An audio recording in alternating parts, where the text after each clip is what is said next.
Matapos ang buong araw na pagkain ng iba't ibang klase ng adobo, ano nga kaya ang ibibigay na pop points ng ating mga reviewers ayon sa kriteryang taste, variety, and price? Final verdict na!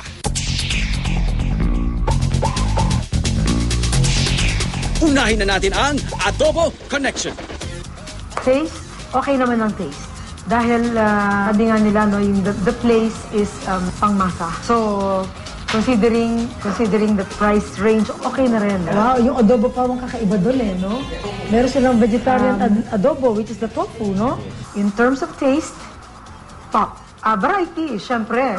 Nakita mo naman yung spread na binigay nila sa atin. No? So, pagdating sa variety, pop na pop. Taste, well, I'm very happy with Adobo Connection.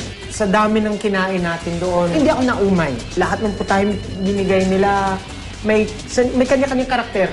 Taste alone, pop na pop.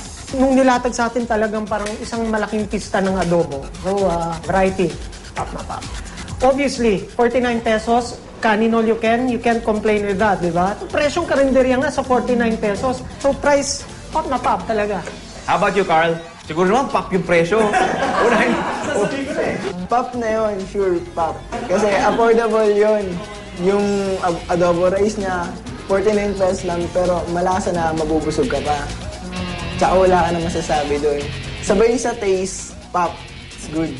Aba, tingnan mo nga naman. 9 perfect pop points ang nakuha ng Adobo Connection.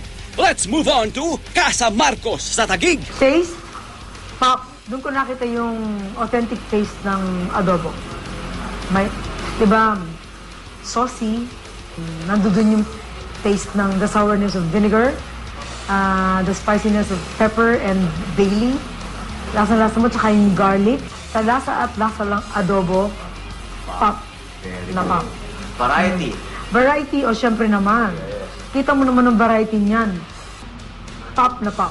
Pagdating naman sa price, syempre, alam ko ang cost ng ingredients na ginamit nila. These are ingredients that you don't easily find in the market.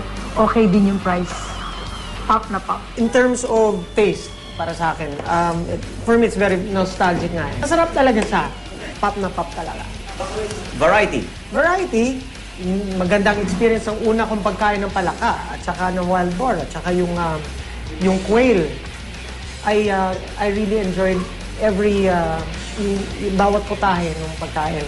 For what you're paying for, you're really getting good value for your money. So, in terms of price, Casa Marcos, pop na pop yan. In terms of taste, pop, good.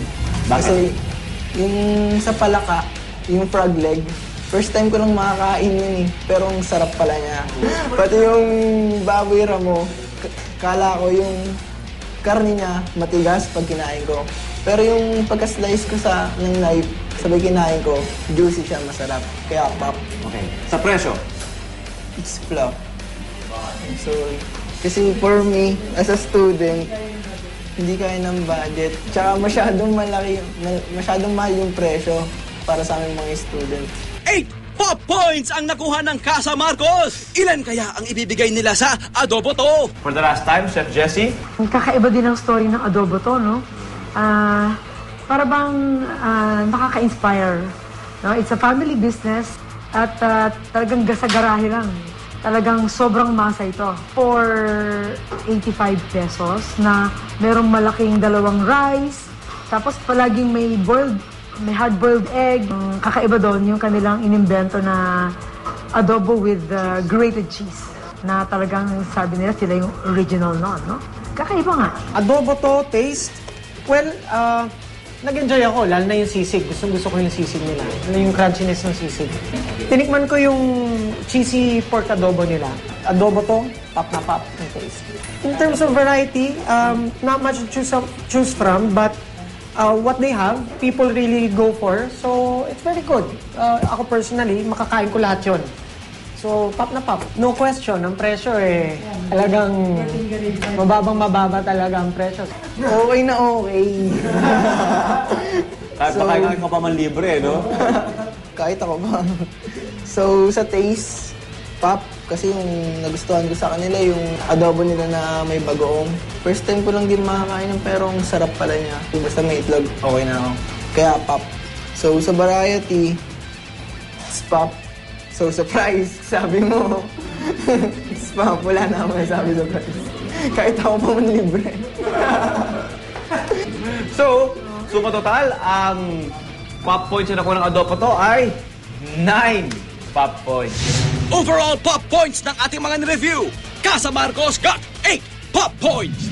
9 pop points naman sa Adobo Connection. At Adobo to, 9 pop points din. Perfect! Hanggang sa susunod na pagkikita at sama-samang pag-review, ako po, si Tony Petgama. At ito ang Pop Talk